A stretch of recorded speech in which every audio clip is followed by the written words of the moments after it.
Bismillahirrahmanirrahim. Assalamualaikum warahmatullahi wabarakatuh. Pemirsa yang dirahmati Allah, marilah kita simak ceramah dari Ustadz Jasad Latif dengan tema makhluk yang imannya paling menakjubkan. Sebelumnya marilah kita bersolawat terlebih dahulu. Allahumma sholli ala Sayyidina Muhammad wa ala ali Sayyidina Muhammad. Selamat menyaksikan. Suatu kali Nabi bertanya kepada sahabat, siapa yang tahu umatku di antara kalian, hamba Allah yang paling menakjubkan imannya? Jadi makutani Nabi tak, kira-kira makhluk yang paling menakjubkan imannya itu siapa? Sahabat menjawab, para malaikat ya Rasulullah.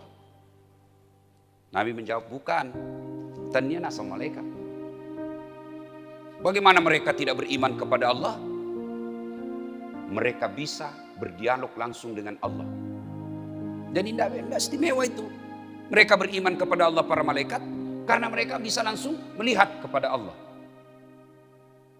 Lalu sahabat berkata lagi, kalau begitu para nabi dan rasul yang istimewa imannya. Kata Nabi, tidak. Bagaimana kami tidak beriman kepada Allah? Kami menerima wahyu, bisa berdiskusi dan bicara langsung dengan malaikat. Ya wajar kalau kami beriman. Lalu sahabat lagi berkata, kalau begitu kami ini sahabatmu ya Rasul. Nabi bersabda, bukan juga kamu. Kenapa? Bagaimana kalian tidak beriman kepadaku? Mereka tidak beriman kepada Allah. Kalian ketemu dengan saya, kalian melihat mukjizat, kalian bisa berdialog dengan saya. Ya wajar kalau kau beriman kepada Allah dan Rasulnya, kau melihat saya. Kalau begitu seluruh sahabat berkata, kalau begitu siapa ya Rasulullah? Kira-kira siapa? Saya tanya, bapak-bapak pernah ketemu Allah? Bapak pernah ketemu Allah? Coba jawab, pernah ketemu Allah? Tidak. Pernah ketemu Nabi? Pernah lihat mukjizat? Pernah lihat mukjizat Nabi? Subhanallah, tidak tahu. Tapi apa bapak beriman kepada Allah? Beriman kepada Allah dan Rasulnya? Beriman. Luar biasa. Tidak pernah ketemu Allah, tidak pernah melihat Nabi, tidak pernah melihat mukjizat, tapi beriman kepada Allah, percaya kepada Allah dan Rasulnya. Maka kata Nabi, kalian inilah yang menjadi orang-orang yang menakjubkan imannya, yang insya Allah bersama saya nanti minum di telaga Al-Kautsar. Kita semua ini tidak pernah lihat Nabi, tidak pernah ketemu, tidak pernah lihat mukjizat, tapi kita datang sholat subuh. Itu bukan karena menunggu hadiah, bukan karena mengharap bonus. Ada pembagian baju seragam, ada pembagian sembako. Kalau datang, memang dia lihat hadiahnya. Sekarang apa ada yang mengharap beras datang ke sini? Tidak. Apa yang menggerakkan Bapak datang ke sini? Karena percaya kepada Allah dan beriman kepada Rasulullah. Maka itulah orang-orang yang menakjubkan imannya. Kita lah semua ini. Tapi apa cukup sampai di situ? Belum. Sebab Nabi pernah. Assalamualaikum warahmatullahi wabarakatuh. Salam maghrib. Assalamualaikum warahmatullahi. Ada sahabat namanya Sa'labah. Ini Sa'labah. Assalamualaikum warahmatullahi. Sahabat yang lain bersikir, Allahumma antas salam. Ini Sa'labah, Allahumma lantas jalan. Assalamualaikum. Lupa, langsung lompat. Sahabat yang lain bersikir, ini langsung lompat, pergi. Karena ada orang begitu, Pak. Assalamualaikum, salam. Dia lihat pintu, mana ini dulu. Dan yang paling menjengkelkan lagi, dia ambil saf paling depan, baru assalamualaikum, langsung pergi. Karena dia bilang tidak ada doa bersama. Ada kan yang begitu? Itu tidak beradab. Kalau Bapak tidak mau doa bersama, tidak mau bersikir bersama selesai sholat, tolong hargai orang yang mau sikir. Gimana caranya? Di belakanglah kau duduk supaya kau tidak halang-halangi orang yang main. Kamu coba lihat itu yang begitu, Pak. Assalamualaikum. Lupa. Kau tidak hargai orang tua yang ada di sampingmu. Mu polo-polo. Itu orang-orang tidak beradab itu. Biar hebat ilmumu, kalau kau tidak beradab, tidak ada nilaimu di hadapan Allah. Karena Nabi jelaskan, khairun nas anfa'uhum linnas. Paling baik di antara kalian yang paling bagus manfaatnya. Kau rugikan orang, kau injak-injak. Bahkan Nabi ditanya, untuk apa kau datang ke muka bumi ya Rasul? Untuk apa kau diutus ke muka bumi? Kata Nabi, mencerdaskan kehidupan bangsa. Bukan. Memberantas kemiskinan. Bukan. Untuk apa? Liutammimal makarimal akhlak. Memperbaiki akhlak. Kira-kira kalau bapak assalamualaikum masih sikir-sikir tiba-tiba dipotong, tersinggung apa tidak? Tersinggung apa tidak? Tersinggung pak. Mau kurang jarak nih ya. Maka kalau bapak ibu tidak mau bersikir setelah sholat, tidak mau bersikir bersama, ya sudahlah, di belakanglah duduk, di belakanglah ambil saf, supaya anda tidak melukai perasaan sesama muslim. Nah, ini Sa'labah, assalamualaikum warahmatullahi wabarakatuh, lompat, dilihat sama Nabi. Sa'labah ini tidak tahu bersikir-sikir. Hari kedua juga begitu, assalamualaikum warahmatullahi wabarakatuh, labus sih. Hari ketiga begitu lagi. Dipanggil sama Nabi, Sa'labah sini dulu. Kau ini sombong sekali. Kayak kau tidak membutuhkan Allah dalam hidupmu. Ya selesai kau sholat berdoalah kau dulu. Duduklah kau sebentar, bersikir-sikir, memuji Allah, berdoa. Ini kayaknya kau sombong sekali tidak membutuhkan Allah. Jadi kalau ada orang pak selesai sholat langsung pergi, ada dua kemungkinan. Satu, dia sombong merasa tidak membutuhkan Allah. Yang kedua mau sekali berak. Berak di jambang. Nah, mudah-mudahan yang cepat pulang tadi itu karena mau buang air besar atau mau pergi urus perahu, ya kan? Nah, akhirnya mendengar ini Sa'labah berkata, ya Rasulullah, sebenarnya ini sudah lama saya mau, tapi baru ini ya sekesempatan lah. Saya ini orang miskin ya Rasul, satu di sarungku. Ada di sini yang satu sarungnya? Ada di sini satu sarungnya pak? Tidak mungkin. Ini Sa'labah satu di sarungnya. Ya Rasulullah sini milih pakku kesini. Komondro kak masih kiri. Saya tinggal bersikir. Tidak ada nak pakai istriku. Menunggu kesengin istriku di rumah. Bergiliran nggak pakai ini sarung. Sementara waktu maghrib cepat habis. Jadi kalau saya lama bersikir habis maghrib. Tidak ada pakai istriku. Kira-kira ada miskin begitu di sini? Ada? Tidak mungkin pak. Orang Bugis jangankan sarung satu, istrinya aja kadang dua. Maka Sa'labah lalu berkata kepada Rasulullah, ya Rasulullah karena sudah terlanjur anda tanya saya ini, tolonglah doakan saya kasihan supaya saya kaya juga.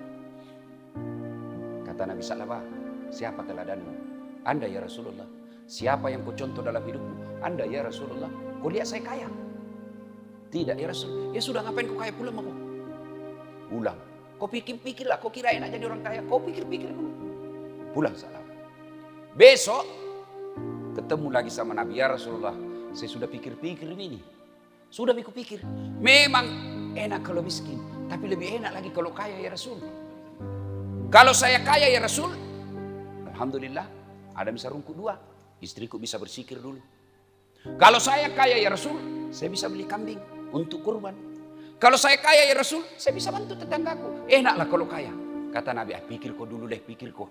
Sudah kupikir ya Rasul, memang enak miskin, lebih enak lagi kaya. Kau mampu memikulnya? Siap, insya Allah saya mampu memikulnya. Baiklah kalau begitu. Akhirnya Nabi doakan. Nabi kalau doakan pasti diterima pak. Ya Allah bukakan pintu rezekinya, murahkan rezekinya. Sudah didoakan, Nabi kasih Alqamah. Alqamah ini. Sa'labah. Nabi kasih Sa'labah kambing, seekor kambing betina yang hamil tidak ada suaminya. Kambing pak hamil, tidak ada suaminya. Pernah lihat kambing di sini hamil tidak ada suaminya? Pernah? Ya biasa namanya juga kambing. Masa ada kambing akad nikah? Saksi das atlatif. Wih, kambing nikah. Kambing. Tapi biasa namanya kambing pak. Tapi sekarang zaman modern banyak juga cewek mau saingan sama kambing. Hamil tidak ada suaminya. Bembe. Nah pulang. Dikasihlah kambing hamil. Subhanallah dengan izin Allah. Dari satu ekor menjadi beberapa ekor. Dari beberapa ekor menjadi puluhan ekor. Mulailah si Sa'labah. Yang tadinya belum azan sudah di masjid. Ini kamak nih baru datang. Dia bilang Nabi, nak kena ni abalak Sa'labah. Lewat. Dulu waktu belum ada perahunya, belum azan sudah ada di masjid. Sekalinya sudah ada perahunya. Sudah kamak baru datang. Sibuk nih ngurus ilopina. Akhirnya apa? Makin hari dari puluhan ekor menjadi ratusan ekor. Akhirnya apa? Bukan lagi kamak dia datang. Mas Sebuk nih. Mas Buk. Masbuk Pak. Sudah rakaat terakhir baru datang. Dalam hati Nabi ai. Nah kenatongannya wala. Karena betul sudah ini musibah saat laba. Lama-lama makin banyak kambingnya. Ai tidak muncul misal laba. Tidak muncul sama sekali berjamaah. Lalu Nabi bertanya, saudara-saudara sekalian, ada yang lihat salaba?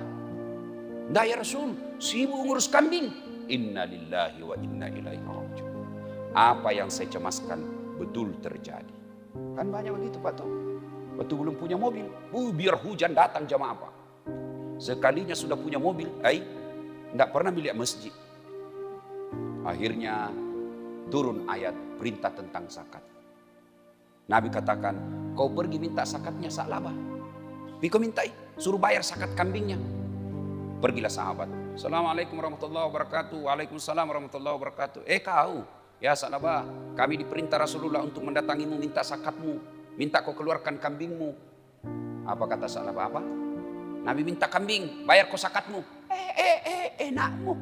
Saya setengah mati urus ini kambing. Siang malam saya urus. Gara-gara ini kambing saya tidak datang ke masjid. Kamu datang minta-minta. Siapa kamu? Lapor sama Nabi. Inna lillahi wa inna ilaihi raji'un. Nah kenatongannya balak Sa'labah. Datang 2 kali. Tidak bayar zakat. Datang ketiga kalinya penagih zakat. Tidak mau. Akhirnya wafat Rasulullah.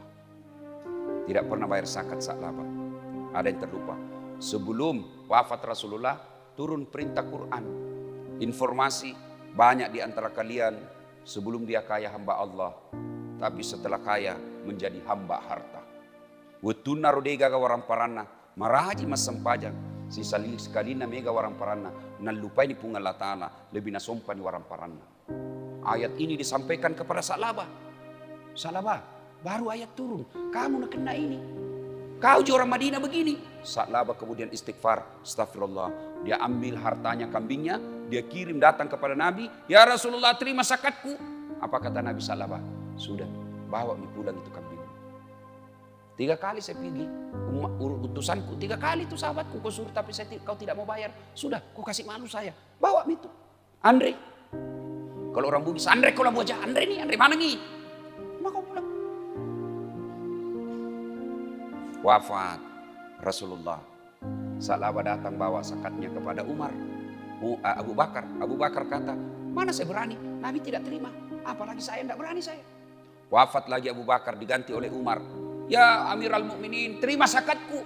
Kata Umar, Nabi tidak berani terima. Abu Bakar tidak terima. Mana saya berani? Akhirnya gelisah Sa'labah,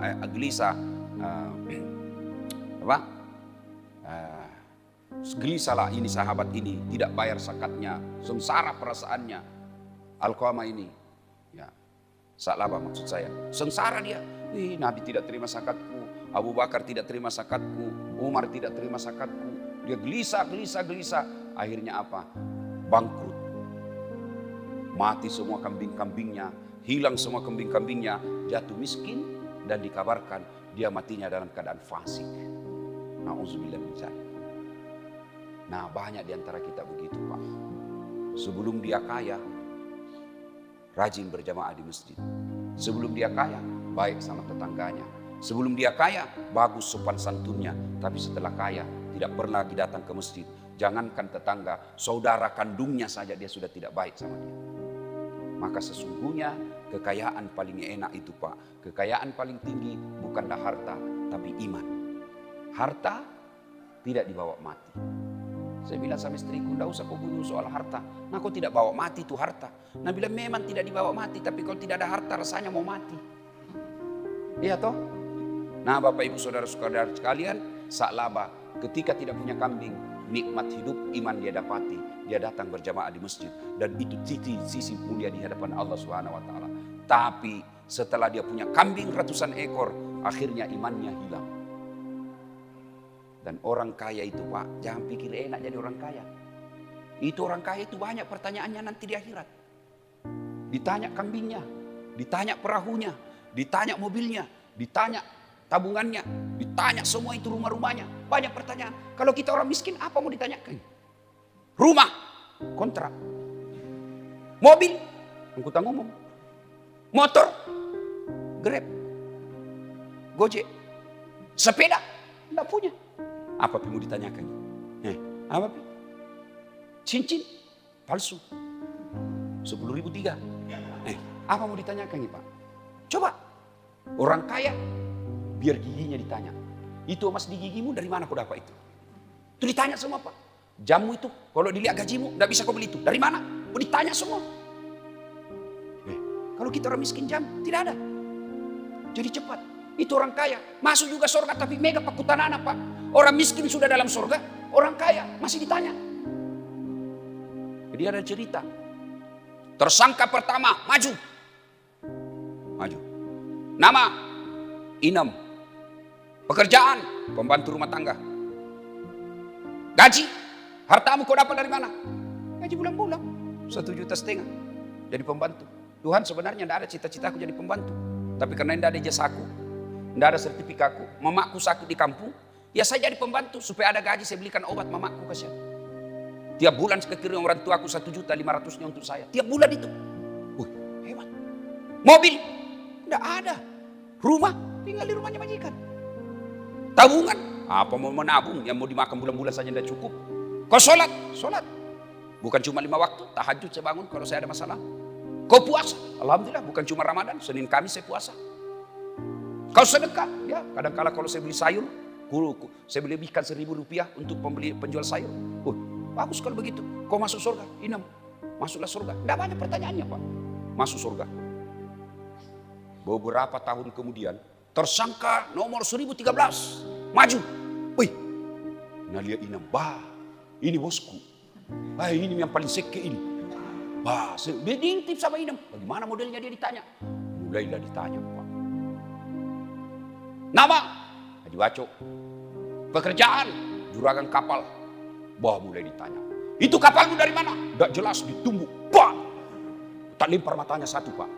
Ditumbuk dikeluar ke matanya Pak. Itu palu-palunya malaikat kata Nabi 7 kali beratnya dunia dan isinya baru sama. Kami itu Pak, bayangkan itu palu-palunya. 1 kali di palu-palu tak lempar 7 tahun baru sampai. Dia bilang ini mau lihat ini bosku. Iya nama paling masih kein banyak bicara ini. Ditanya. Tidak jelas Pak. Ditanya lagi mobilmu dari mana? Anu apa? Ditempelin lagi Pak keluar telinganya. Berdarah-darah nih. Masuk tonji surga Pak. Tapi banyak pertanyaan. Tapi Bapak belur nih. Mak darah-darah mana dia Pak? Bengkok nih mukanya. Patah-patah kakinya. Masuk di surga. Jalan setengah mati. Masuk dia surga. Ketemu sama Inem pembantunya. Dia bilang Inem, Pak Haji. Kenapa ini? Jangan banyak bicara di situ. Kok dari baru muncul? Saya ini sudah lama di dalam. Kenapa baru muncul? Saya terlambat Inem. Kenapa bisa terlambat? Saya kira ada mobil tak 3. Dia bilang gitu mobil banyak sekali pertanyaannya. Ibu bapak saudara-saudara sekalian. Miskin beriman jauh lebih baik daripada kaya fasik. Saya ulang. Miskin beriman jauh lebih mulia daripada kaya jabatan tinggi tapi fasik. Pilih mana Pak? Miskin beriman, kaya kafir. Pilih mana? Pilih mana? Kalau saya pilih kaya beriman. Paling sial sudah miskin, fasik. Sudah miskin, dah sholat. Itulah yang paling sial hidupnya. Nah ibu bapak saudara-saudara sekalian, makna terpenting dari taklim kita ini, pelihara iman. Kalau kita miskin harta, jangan putus asa. Tapi kalau miskin iman, itulah kemiskinan yang paling menyakitkan. Tapi demi Allah, saya jarang melihat orang yang baik sholatnya, rajin puasa Senin Kamis, ngajinya bagus, tidak merugikan orang, bagus akhlaknya. Jarang saya lihat dia miskin, jarang. Tidak banyak hartanya, tapi bahagia hidupnya. Berapa banyak orang Pak, tidak pernah kita lihat datang masjid sholat. Jangankan 5 waktu, Jumat saja dia jarang. Datang hari Jumat tapi paling terlambat datang, paling cepat pulang. Orang khotbah dia tidur. Begitu selesai khotbah itu langsung bangun. Aliran apa ini? Tidak ada khotbahnya. Bukan tidak ada, kau yang tidur dong. Iya kan? Aja begitu. Tidak pernah datang ke masjid. Tapi kok hartanya banyak? Sesungguhnya harta itu yang Allah berikan. Bukanlah nikmat tapi azab. Ini kan dunia nelayan ini toh. Ya kan? Bapak tahu kalau mepekang, mancing. Pernah mancing Pak? Pernah? Bukan pernah, sering. Itu kalau Bapak mancing apa di ujung kail? Apa di ujungnya kail? Apa? Umpan toh? Nah, itu umpan kira-kira mau kasih senang ikan atau tidak? Hah? Mau kasih senang ikan? Tidak, pancing. Namanya dipancing kok. Andre lu tikek kok. Makan. Pak. Berarti orang yang kaya tapi tidak pernah batu agamanya, tidak pernah ingat Allah, sebenarnya dia lagi dipancing. Dikasih makan kok itu pancing, di dalamnya ada kain. Begitu keken makan, naik, bayangkan nasibnya itu ikan. Boh! Kepalanya langsung dipotong. Direbus, dikasih garam. Coba. Begitulah orang kaya yang tidak bagus imannya. Dikasih terus supaya dia semakin jauh dari Allah Subhanahu wa taala. Nauzubillah min dzalik. Nah, Ibu Bapak Saudara-saudara sekalian, ini saja tausiah kita, mudah-mudahan ada manfaat. Jangan lupa tetap jaga kesehatan, ya. Jangan lagi kita bilang tidak ada corona. Kalau ada orang bilang tidak ada corona, sini saya bawa ke ruang isolasi. Orang yang kena corona jangan pakai masker. Maka caranya adalah pakai masker, ya. Pakai masker. Ini bagus ini masker. Tidak ada ruginya orang pakai begini. Tidak ada ruginya, Pak. Ya. Hidung insya Allah terhindar dari debu. Insya Allah. Kalau terhindar dari debu hidung, dek nak kena influenza. Ya. Nah, caranya memelihara kesehatan ini, satu, hidup sehat. Minimal istirahat 8 jam kalau tidur. Jangan begadang. Makan yang bergizi, ya. Ustaz, mana mau bergizi Ustaz? Nah, kita ini tidak punya pembeli daging, tidak usah makan daging. Makan bergizi itu satu syaratnya halal. Jangan makan yang tidak halal, ya. Jaga perasaan, jangan selalu cemas, jangan suka berkelahi, jangan selalu dendam. Orang yang selalu enak perasaannya, hatinya selalu bahagia, imunnya meningkat. Kalau imunnya baik, maka biar masuk kuman, imun usir itu kuman. Imun itu daya tahan tubuh. Dan umumnya nelayan Pak, daya tahan tubuhnya kuat.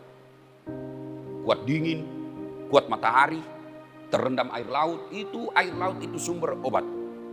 Ya, insya Allah. Nah, sudah itu jaga jarak, pakai masker, jangan pernah pegang tangan sebelum cuci tangan. Jangan pernah pegang muka sebelum cuci tangan. Insya Allah, selebihnya bertawakal kepada Allah Subhanahu wa taala. Ibu Bapak, demikian kita tidak buka sesi tanya jawab sebab saya harus ke bandara jam 7. Dan saya harus pulang dulu mandi, prepare, persiapan, dan lain-lain sebagainya. Insya Allah lain waktu dan kesempatan. Terima kasih seluruh kumana. Saya dengar di sini banyak orang Bugis, ya. Jaga marwah dan harga diri orang Bugis. Ajak sama pakai siri-siri ku kampung atau ya. Orang Bugis itu insya Allah kalau dia pergi merantau umumnya sukses dan dermawan. Jangan sekek di, karena tidak ada orang suka itu orang sekek. Bahkan orang sekek sekalipun tidak suka juga itu orang sekek. Dia bilangnya kopi rumahnya masih seke, padahal dia juga masih seke. Itu jelek itu sifat seke, ya. Nah, ciri-cirinya orang dermawan itu di satu negeri, kalau masjidnya bagus, berarti orang yang ada di kampung itu dermawan. Tapi kalau masjidnya jelek, itu masih seke mega tuh. Alhamdulillah masjid tak bagus. Tinggal ini kubahnya mau diperbaiki. Nah, ini kubahnya. Ini kubah kalau tidak bagus, nah bapak mati orang yang baik rumahnya, nah cari kau nanti Tuhan. Kenapa itu? Asapa aku bunga latala, iko nanti ku biarkan itu kubah masjid ku ndak beres nak kau. Yang ketawa saya serius ini. Ya, mudah-mudahan ada manfaat. Terima kasih, lebih dan kurangnya mohon dimaafkan. Assalamualaikum warahmatullahi wabarakatuh.